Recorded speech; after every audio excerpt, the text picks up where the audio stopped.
கற்றதனாலாய பயனன் கொல் வாலறிவல் நற்றாள் தொழார் ஏனின். கற்றதனாலாய பயனன் கொல் வாலறிவல் நற்றாள் தொழார் ஏனின். வணக்கம் எவ்ரிபாடி. முதல்ல நான் சொல்லியிருந்த துறவர இயல் சில புக்ஸ்ல 2 பார்ட்டா பிரிச்சிருப்பாங்க. அவுட் ஆஃப் த 13 அதிகாரம், the first 9 அதிகாரம் are classified as விரதம் or vow or resolve. அதை நம்ம முடிச்சிட்டோம். The second part of 4 அதிகாரம், it is called ஞானம். ஞானம் is knowledge. Which knowledge? Atma Jnanam, the self-knowledge or self-awareness. It's a very, very important portion. Everybody, young or old, should understand. Because this is something where all of us have got plenty of ignorance. So we are entering into the most precious portion to know before we finish the Arathupal. Let's move further. So we are in Arathupal, Pairam and Illaraviyal முடிச்சதுக்கு அப்புறம் we are in Thuravarayal. அதுல first half விரதம் முடிச்சிட்டோம். We are now stepping into the second half of Thuravarayal, ஞானம். Let's go further. இன்னைக்கு நம்ம பார்க்க போற 2 இம்பார்ட்டன்ட் அதிகாரம். ஒன்னு வந்து நிலையாமை, impermanence. For all of us to realize how impermanent are all things around us, including ourselves. அந்த ரெண்டாவது பார்க்க போற அதிகாரம் துறவு, the renunciation. It is mandatory for the ascetics, but then இது வந்து இந்த renunciation attitude கொண்டு வருது எல்லாருக்குமே. Universally, it will stand in good stead for all. Let's go to the first அதிகாரம். இன்னைக்கு நிலையாமை. நாம பார்க்க போற முதல் அதிகாரம் நிலையாமை, impermanence. What are those things that are impermanent in this life? The answer is almost everything that we see, including ourselves. Many of us do not realize that we have come to this world only for a short time. But then many of us behave as if we live forever. Upon the impermanence வந்து one of the most important things to realize in life to get a self-awareness. So Thiruvalluvar talks about 2 strong things which we assume are permanent but which are basically impermanent in nature. Let's see that. அற்கா இயல்பிற்று செல்வம் அது பெற்றால் அற்குப ஆங்கே செயல். குறள் எண் 333, நிலையாமை அதிகாரம். எங்கூட சேர்ந்து சொல்லுங்க. அற்கா இயல்பிற்று செல்வம் அது பெற்றால் அற்குப ஆங்கே செயல். அற்கான்னா impermanent, அற்குபன்னா permanent. So the selvam is wealth. So first Thiruvalluvar talks about the wealth, impermanent. We all think that the wealth we have, it's going to be with us forever. And we want to be possessive, accumulate and store and hoard. So Thiruvalluvar says, Arka iyalbitru chelvam. Iyalbuna the nature. He says the nature of wealth is its impermanence. So what should we do? Adu petrol, if we are fortunate to have that wealth, Arkuba ange seyal. Arkubana permanent. Angena, immediately, as soon as possible. Sayal is the activity. So he says, if we are fortunate to have the wealth, do activities which are permanent in nature. Just now we said most things are impermanent. Then what is that permanent thing? So he says, do those things, helping the society, giving to the less fortunate, doing a good deed, spend the wealth on those, because the name and the fame, reputation that comes from that will live beyond us. After we leave this world, they will, the name and the fame will stay. We still remember Thiruvalluvar 2000 வருஷத்துக்கு முன்னால இருந்தாரு. ஆனா everybody talks about Thiruvalluvar now. We remember many scientists and the philosophers who had done good to the society much longer after they had gone. So Tiruvallur says, the wealth, nature, அட்காயல் விற்று செல்வம், the wealth of nature is being impermanent. It never stays. So adu petral, therefore the only thing to do if you are fortunate to have it is atkuba ange seyal. Do things immediately which will bring in permanence in the fame of doing a good deed. எவ்வளவு அழகான குறள். புக்ல கொடுத்திருக்கிற meaning பார்க்கலாம். நம்மை வந்தடையும் செல்வம் நிலையற்றது என்பதை உணர்ந்து அதை கொண்டு அப்பொழுதே நிலையான நற்செயல்களில் ஈடுபட வேண்டும். Wealth is perishable. Let those who obtain it immediately practice those virtues which are imperishable. So Tiruvallur talks about two impermanent things. We, every human being, and the wealth which everybody runs after. ரெண்டுமே impermanent. அதனால be wise, spend it wisely, beneficial to everybody around. That's what அழகா திருவள்ளுவர் சொல்லியிருக்காரு. குறள் இன்னொரு தரம் பார்க்கலாம். அற்கா இயல்பிற்று செல்வம் அது பெற்றால் அற்குப ஆங்கே செயல். So the wealth is impermanent, we are impermanent. So if there is a rare combination of both of them being together, Tiruvallur says, do immediately a good deed which will ensure that the name and the fame that come stay on forever much later.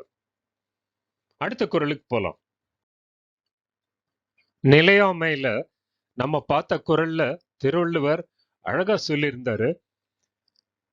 The two most important things we value in life are both impermanent. ரெண்டுமே நிலைக்காதது. ஒன்று நம்ம வாழ்வு உயிரோடு இருக்கிறது, ரெண்டாவது செல்வம். அதனால Thiruvalluvar said, உயிரோடு இருக்கும் போதே செல்வம் இருக்கும் போதே spend it usefully on things which will bring the name and the fame which will last much later. சரி, அந்த நிலையாமை impermanence எப்படி என் மனசுல சொல்லிட்டே இருக்கிறது? How do I realize? இல்லைன்னா ஆசை, பாசம், என்னது, நான், ஈகோ இதெல்லாம் சேர்ந்துட்டு it puts me into a delusion. How do I tell myself that I am impermanent? ஒரு ரொம்ப பியூட்டிஃபுல் குறள் அடுத்தது வரப்போகுது, அதை பாருங்க. நெருநல் உளனொருவன் இன்றில்லை என்னும் பெருமை உடைத்திவ்வுலகு. குறள் எண் 336. எங்கூட சேர்ந்து சொல்லுங்க. நெருநல் உளனொருவன் இன்றில்லை என்னும் பெருமை உடைத்து இவ்வுலகு. நெருநல்னா நேத்து, yesterday. உளனொருவன், the one who was alive yesterday, who was around amongst us. இன்றில்லை, he is not there today, he is no more there. So the person who was there yesterday, he was so impermanent that this is applicable to all human beings, each one of us. நேற்றுங்கிறது இன்றுங்கிறது வந்து it is a representative terms. It may be in years, it may be in decades, but then definitely one has to go. அப்போ நெருநல் உளனொருவன் இன்று இல்லை, நேத்திருந்தவங்க இன்னைக்கு இல்லை. So in the universe which has been around for millennia, the people that come are impermanent, that they come and they go. So நெருநல் உளனொருவன் இன்று இல்லை, நேத்திருந்தவன் இன்னைக்கு இல்லை சொல்ற the one who lived yesterday is not around today என்னும் பெருமை உடைத்து இவ்வுலகு. This world or the universe has that special feature that it has seen so many people coming and going. Nobody is permanent. So இதை நம்ம ஞாபகம் வச்சுட்டு இருந்தோம்னா, நேத்திரமா இருந்தவங்க இன்னைக்கு கிடையாது, இன்னைக்கு இருக்கிறவங்க நாளைக்கு இல்லை, போன வருஷம் இருந்தவங்க இந்த வருஷம் இல்லை. இப்ப நம்ம பாக்குறோமே எவ்வளவு அன்சர்டனிட்டிஸ் வருது கொரோனா எல்லாம் வரும்போது. So many lives have been lost, so many people have lost their jobs, and so many lives have been troubled. அப்போ இந்த uncertainty இதெல்லாம் மனசுல வச்சுட்டு இருந்ததுனால that will help us into staying in the right path. புக்ல கொடுத்திருக்கிற meaning பார்க்கலாம். இந்த உலகமானது நேற்று உயிருடன் இருந்தவரை இன்று இல்லாமல் செய்து விட்டோம் என்ற அகந்தையை பெருமையாக கொண்டதாகும். This world possesses the greatness that one who yesterday was is not today. எவ்வளவு சுருக்கமா சொல்லிட்டாரு, இவ்வளவு தெளிவா சொல்லிட்டாரு, பளிச்சுன்னு சொல்லிட்டாரு. இதை நம்ம ஞாபகம் வச்சுட்டு இருந்தோம்னாலே it will bring lot of good in us. Ego விடுறதுக்காகும், செல்ஃபிஷ்னஸ் விடுறதுக்காகும், ஆங்கர் விடுறதுக்கு ஆகும். And once we realize that we are impermanent, அது ரெகுலரா நமக்கு தோண்டிட்டே இருந்ததுன்னா, they say your best will come if you start thinking today is my last day of life. அப்ப என்னெல்லாம் பண்ணுவோம்னா, we will do only the good things. No point in regretting. So live life while you are alive. That's what the Thiruvalluvar says. குறள் இன்னொரு தடவை பார்க்கலாம். நெருநல் உளனொருவன் இன்றில்லை என்னும் பெருமை உடைத்து இவ்வுலகு. So Thiruvalluvar strikes home the point. Nobody is permanent. Everybody comes with a shelf life. Only the shelf life varies between the people. The question is never if he will go. It is when he will go. Only that varies. அதனால இதை நம்ம ஞாபகம் வச்சுட்டு இருந்ததுன்னா போறோம். நேத்து இருந்தவங்க இன்னைக்கு இல்ல, இன்னைக்கு இருக்கிறவங்கள நாளைக்கு இல்ல. So we are impermanent. While we are here for a temporary time, short time, let's do good. And do good which will bring the name or the fame which will stay after we go. அருமையான கருத்து. Let's go to the next அதிகாரம். நம்ம ஞானம் or self awareness, self realizationல முதல் அதிகாரம் பார்த்தோம், நிலையாமை, impermanence. அடுத்த ஜெம் துறவு, the renunciation. ஞாபகம் வச்சுக்கோங்க, all these in the துறவற இயல் are mandatory for the ascetics, but then they are also applicable to every one of us who is in the domestic life also. So துறவுங்கிறது வந்து renunciation, to let go of the attachment towards that. அப்போ எதையெல்லாம் renounce பண்ணணும், what is the use of such renunciation? அடுத்து வரப்போற குறள் one of my favorite குறள்ஸ். இதுல சொல்லியிருக்கிற அர்த்தம், it has got profound knowledge. குறளை பார்க்கலாம். யாதனின் யாதனின் நீங்கியான் நோதல் அதனின் அதனின் இளன். குறள் எண் 341. எங்கூட சேர்ந்து சொல்லுங்க. யாதனின் யாதனின் நீங்கியான் நோதல் அதனின் அதனின் Ilan. யாதனின் யாதனின் நீங்கியான், from whichever things you detach yourself. நீங்கியான்னா நீங்கி வருது, detach. என்னோட வீடு, என்னோட உடம்பு, என்னோட பொருள், this, all that. சாப்பிட்றதுல ஆசை, அதை பார்க்கறதுல ஆசை, இதை கேட்கறதுல ஆசை, இதெல்லாம் கொஞ்சம் கொஞ்சமா குறைச்சிட்டே வந்ததுன்னா, யாதனின் யாதனின் நீங்கியான், எதுல இருந்தெல்லாம் விட்டுட்டு வரானோ, நோதல் அதனின் அதனின் இளன், அதுல இருந்தெல்லாம் அவனுக்கு துன்பம் வராது. That means whichever portions we move away from with detachment, they stop bothering us, they do not cause trouble for us or unhappiness for us. இது நம்ம வாழ்க்கையில நல்லா பார்த்துட்டு இருக்கிறோம். We had talked about earlier, basic root cause for all the problems, the troubles we go through is due to the senses, seeking the gratification of sense pleasures. அப்ப அந்த sense control மனசுல இருக்கு. மனசு கண்ட்ரோல் பண்ணாம விட்டுதுன்னா, அதனால்தான் ஒவ்வொன்றிலையா ஆசை வருது. அதை எடுத்துக்கணும்னு ஆசை வருது, இதை எடுத்துக்கணும்னு ஆசை வருது, அதை பார்க்கணும், இதை பேசணும் எல்லாம் ஆசை வருது. So if we develop a detachment, that is, have a control, it's not to lead an ascetic life, but not letting those things control over us. அந்த மாதிரி we should have a control over our senses instead of the external objects controlling our senses.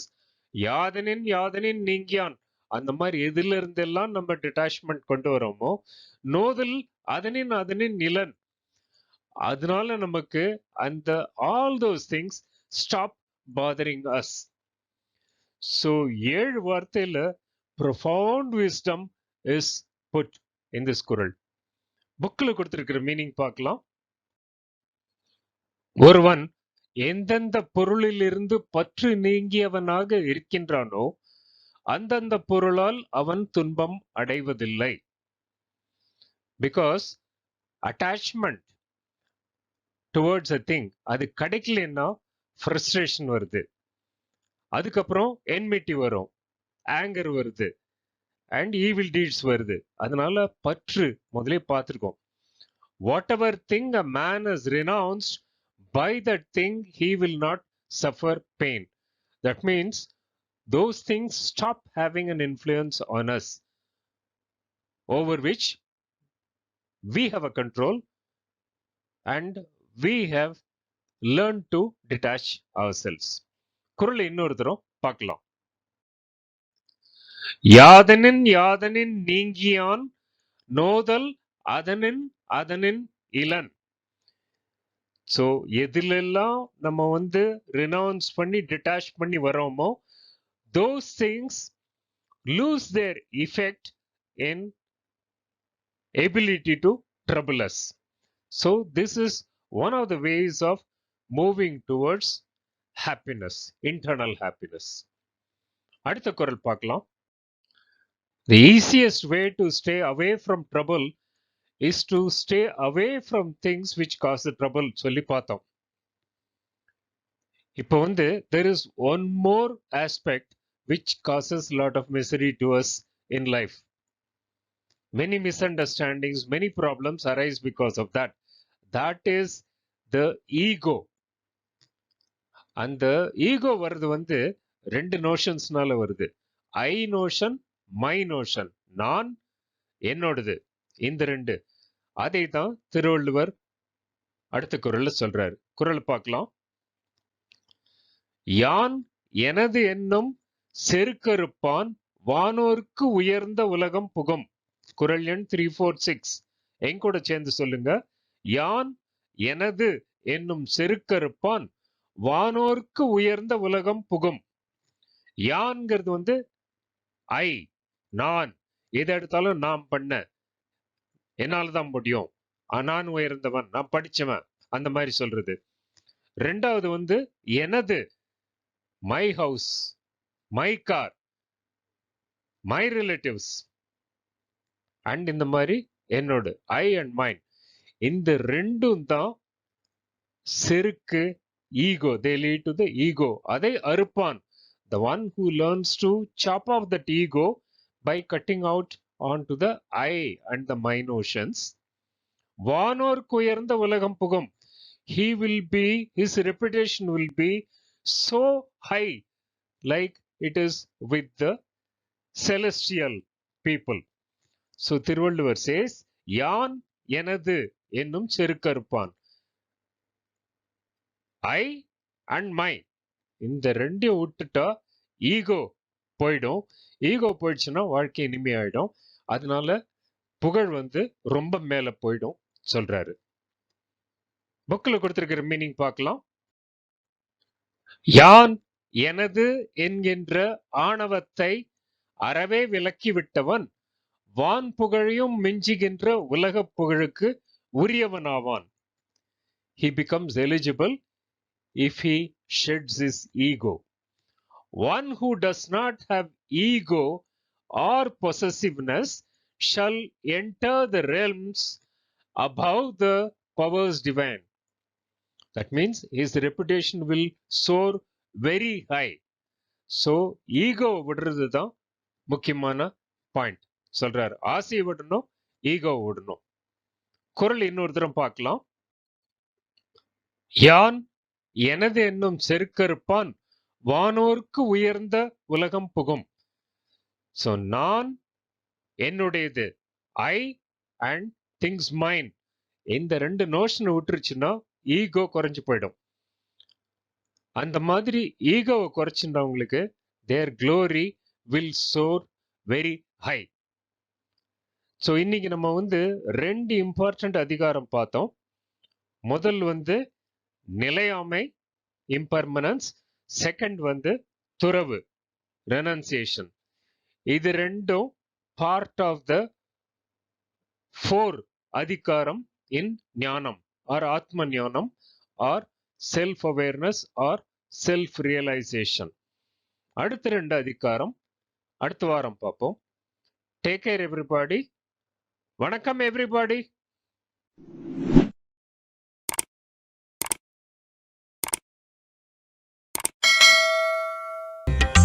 கற்றதனாலாய பயனென் கொல் வாலறிவன் நற்றாள் தொழார் ஏனின்